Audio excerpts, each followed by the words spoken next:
Assalamualaikum warahmatullahi wabarakatuh. Selamat pagi anak-anak ibu untuk yang beragama Nasrani. Hari ini jadwal kita adalah VJOK ya. Baiklah, sebelum kita memulai pembelajaran kita hari ini, silakan kalian tundukkan kepala kalian. Kita berdoa menurut agama dan kepercayaan kita masing-masing. Berdoa dimulai.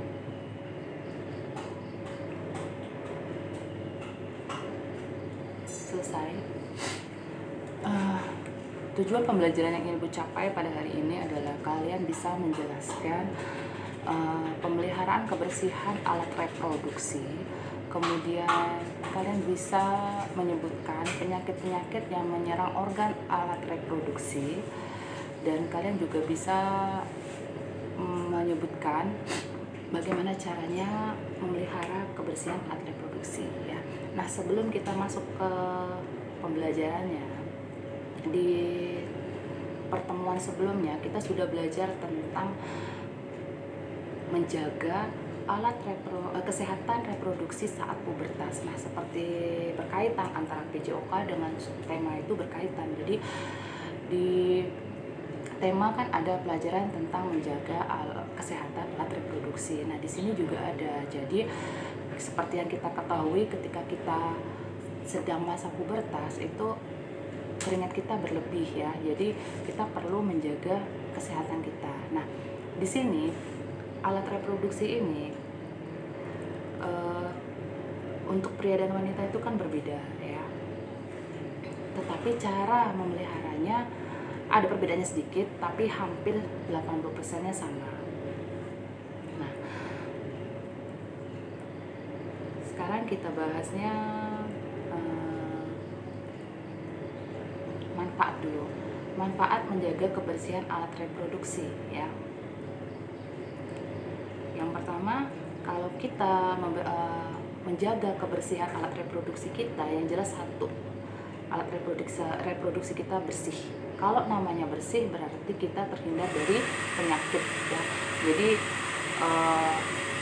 tidak ada penyakitnya di sana, terus kita bersih, kita nyaman beraktivitas, kemudian terhindar dari berbagai penyakit, karena penyakit itu tidak hanya menyerang di tubuh-tubuh kita yang lainnya seperti cuma jantung atau hati atau lambung, tidak, tapi juga di reproduksi juga ada penyakitnya ya, terutama untuk kaum putrinya. Kenapa? Karena yang untuk kaum putri kan pasti akan mengalami fase menstruasi. Nah, ketika kalian sedang mengalami fase menstruasi, kalian harus bijak. Bijaknya gimana ya? Gantilah pembalutnya setiap biasanya 3 jam atau 4 jam sekali ya. Apalagi kalau dalam waktu 2 jam sudah penuh, maka kalian harus wajib menggantinya. Kenapa? Karena ketika kalau kalian tidak menggantinya, itu akan menimbulkan kelembapan. Nah, namanya lembab itu pasti bakterinya banyak ya. Nanti kalau bakterinya banyak, itu akan menyebabkan penyakit-penyakit yang lainnya, seperti mungkin yang paling ringan aja, seperti bisa di situ loh tumbuh panu ya kan. Nanti kita bahas penyakitnya belakang ya. Kemudian tujuan kita menjaga kebersihan alat reproduksi itu ya supaya alat reproduksi kita bisa bekerja dengan baik ya. Kalau namanya sehat berarti alat reproduksi kita tuh bisa bekerja dengan baik sesuai fungsinya. Kemudian menghindari munculnya aroma yang tidak sedap. Nah, namanya alat reproduksi itu tidak terjaga dengan baik ya, itu pasti akan menimbulkan aroma-aroma yang nggak sedap. Nanti kamu lagi duduk-duduk bareng kawanmu, bau apa ini, bau apa, nah ternyata ya kan. Kemudian mencegah terjangkitnya penyakit pada alat reproduksi serta meningkatkan kenyamanan dalam melakukan aktivitasmu ya. Nah, bagaimana sih caranya agar kamu reproduksinya sehat ya, nggak kena penyakit, nyaman hidup kalian ya.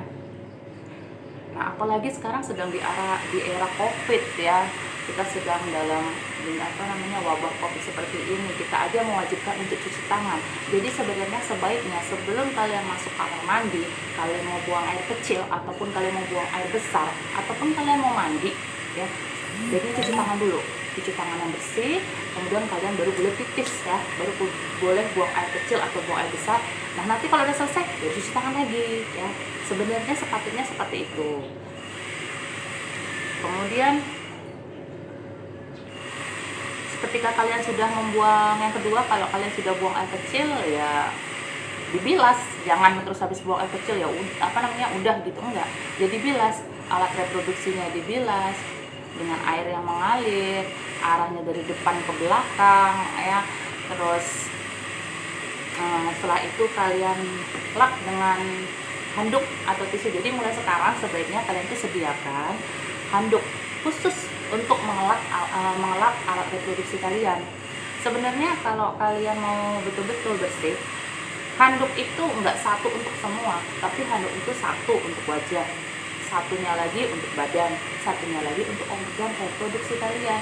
Jadi jangan pula habis anduan ngelap yang alat reproduksi terus ngelap muka. Ya udah, bakteri yang ada di alat reproduksi itu akan nempel di muka. Nah, itu yang juga bisa menimbulkan penyakit yang lainnya ya. Yang keempat, kenakanlah celana dalam yang bersih dan higienis. Nah, ini biasa nih kalian kalau misalnya menggunakan celana dalam harusnya ya sehari gantilah 2 kali.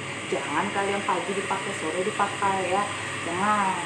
Jadi kita setiap hari itu ganti 2 kali. Ketika kalian mandi gantilah ya. Gunakan yang berbahan katun. Kenapa? Karena bahan katun itu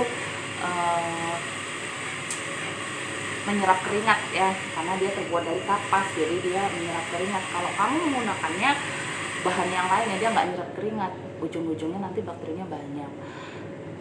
Terus yang kelima, cuci. Kalau udah kotor dicuci, jangan habis dipakai kamu lempar, besoknya kamu pakai yang lain, besoknya kamu ganti lagi yang itu, jangan ya. Dicuci yang bersih pakai sabun ya. Yang keenam, kenakanlah baik itu celana dalam atau baju pun itu kalian mengenakannya yang agak longgar, jangan yang press body. Kenapa? Karena kalau yang press body itu kita terasa sesak ya.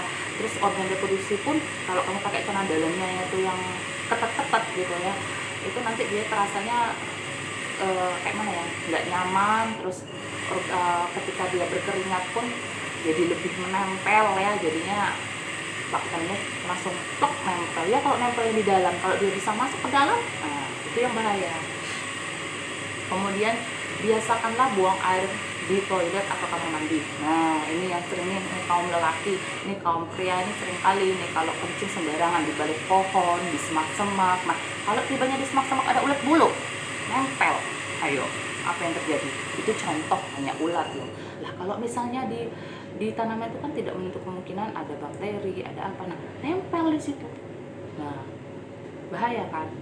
Udahlah di situ nggak dibersihkan, aduh bahaya. Kalau yang kaum putri ini jarang, dia pasti di kamar mandi, nggak mungkin dia buang air kecil atau di sembarang tempat, nggak mungkin ya. Tapi kalau yang kaum pria ini di balik pohon, di semak-semak. Nah ini lagi terkadang di tempat-tempat umum itu namanya kamar mandi itu ada yang klosetnya jongkok ya, ada yang enggak. Nah kalau misalnya adanya klosetnya jongkok ya kamu pipisnya harus di kloset jongkok, jangan kamu pipisnya di lantai. Itu tetap di kloset jongkok karena di situ tempat buang air kecilnya nih enggak. Nanti ada kloset kloset duduk, kamu pipisnya di lantai. Ada kloset jongkok, kamu pipisnya di lantai. Ya sama aja bohong ya. Terus bak mandi itu juga harus rajin dibersihkan. Kenapa? Kalau nggak rajin dibersihkan, nanti ada jamurnya, ada bakterinya. Ketika kamu buang air kecil, walaupun kamu sudah cuci tangan, tapi bak mandinya itu nggak dibersihkan, di situ ada bakterinya. Ketika kamu membilas, nempel dia ya. Nanti malah jadi jamuran alat reproduksi kamu putih-putih seperti itu. Mau? Enggak kan? Kemudian jauhilah makanan yang kurang serat ya. Kenapa? Karena kalau kurang serat itu nggak bagus juga untuk tubuh. Otomatis kalau untuk dalam pencernaan kita akan mengalami susah buang air besar ya. Nah, itu adalah cara-caranya. Nah sekarang penyakitnya. Penyakit yang menyerang alat reproduksi yang pertama adalah infeksi saluran kencing ya, yang disebabkan oleh bakteri E. coli. Jadi kalau dia nyerang ke usus besar itu jadi diare, tapi kalau masuk ke dalam saluran kencing kita itu jadinya infeksi saluran kencing. Nah, bakteri Escherichia coli ini hidup di saluran cerna juga ya, juga di uretra tadi sudah Ibu bilang, dan dia biasanya ada di air-air yang kotor. Jadi kalian harus rajin membersihkan bak mandinya ya. Kemudian Kudis, ayo siapa yang kudisan? Kudis itu disebabkan oleh tungau. Tungau itu kutu, namanya Sarcoptes cerebrei. Tungau itu menggali sarang di bawah lapisan kulit sehingga kulit kita akan terasa gatal dan membentuk ruam, ya. Dan ini sangat menular, ya. Dan itu kadang-kadang ada di hewan. Nah, kamu yang punya hewan-hewan kucing dan anjing yang berkudis ya jangan dipegang-pegang. Ketika kalian megang terus kalian megang organ tubuh kalian yang lain, ya udah nular, ya. Terus kalian juga jangan suka ganti-ganti pertukaran baju, apalagi pakaian dalam dengan kawan, karena kita tidak tahu kawan kita itu punya penyakit enggak apa enggak, ya. Panu misalnya, temanmu punya penyakit panu, golongan darah kita sama, tukaran kita baju, ya udah nempel, jadi ketularan. Kemudian eksim, ya, yang ketiga penyakitnya namanya eksim. Eksim itu adalah peradangan pada kulit yang menyebabkan munculnya gatal-gatal, ya. Kemudian yang keempat adalah uretritis. Uretritis itu penyakit infeksi yang menyebabkan peradangan pada bagian lapisan uretra. Jadi kalau sudah terserang, air kencing kita itu nggak lancar, yang disebabkan bakteri yang masuk ke dalam saluran uretra sehingga terjadi infeksi. Jadi kalau kita mau pipis sakit, ya, bukan kena batu ginjal, tidak, tapi karena infeksinya itu. Bagaimana tanda awal berkembangnya kuman di kulit sekitar alat reproduksi kita? Tanda-tandanya yang pertama gatal, ya. Terus warnanya memerah, kemudian perih, ya. Terus tercium aroma yang enggak sedap, ya. Jadi itu tanda-tandanya alat reproduksi kamu itu sedang bermasalah. Nah, kalau kamu mengalami hal yang seperti itu, periksalah, ya, ke dokter. Jika belum, alhamdulillah mulai sekarang terapkan hidup bersih dan sehat, karena kebersihan itu adalah pangkal dari kesehatan. Nah, rasa ibu cukup sekian. Semoga ilmu yang ibu berikan ini bermanfaat. Ingat ya, ilmu itu bisa kita gunakan sampai akhir hayat, asal kita tertanam di dalam hati kita dan kita terapkan dalam kehidupan kita dan kita tularkan dengan orang-orang yang lain. Ilmu itu akan bermanfaat dan membawakan pahala untuk kita nanti di akhirat, ya. Jadi ilmu itu juga bermanfaat dan memberikan pahala untuk kita. Kita berbagi ilmu, kita mendapatkan pahala. Ingat, ilmu itu harus dibagikan agar kita mendapat pahala. Oh ya, satu lagi. Ibu punya tips bagaimana caranya kalian menghindari pelecehan seksual, ya. Bagaimana? Yang satu, kalian harus membekali diri kalian dengan ilmu agama, ya. Kalian harus taat beribadah. Kemudian berkatalah yang santun. Kalau kita ngomongnya jorok, kita ngomongnya nggak santun, pasti orang juga melecehkan kita. Kemudian kenakan pakaian yang tertutup, ya, yang longgar. Kemudian biasakan bersikap sopan, ya. Kemudian pilihlah bergaul dengan orang yang akhlaknya baik. Yang akhlaknya buruk nggak usah dikawanin. Kemudian yang kelima, tolak ajakan kawan kita untuk bermain-main di areal reproduksi, apapun itu. Oke? Paham anak ibu? Nah, tugas kalian silakan kalian catat apa yang sudah ibu sampaikan, setorkan ke ibu hari ini. Untuk kalian yang minggu depan belum nyetorkan, mudah-mudahan hari ini hati kalian tergugah untuk menyetorkan. Oke? Sebelum ibu akhiri pembelajaran ibu hari ini, marilah kita tundukkan kepala kita berdoa lagi. Semoga ilmu yang ibu berikan ini tertanam dan berkah, dan kalian pun bisa membagikan kepada orang lain agar kalian mendapatkan pahala, dan pahala itu menjadi tabungan kalian di akhirat, ya. Tundukkan kepala kita, berdoa. Selesai. Bu akhiri, wassalamualaikum warahmatullahi wabarakatuh.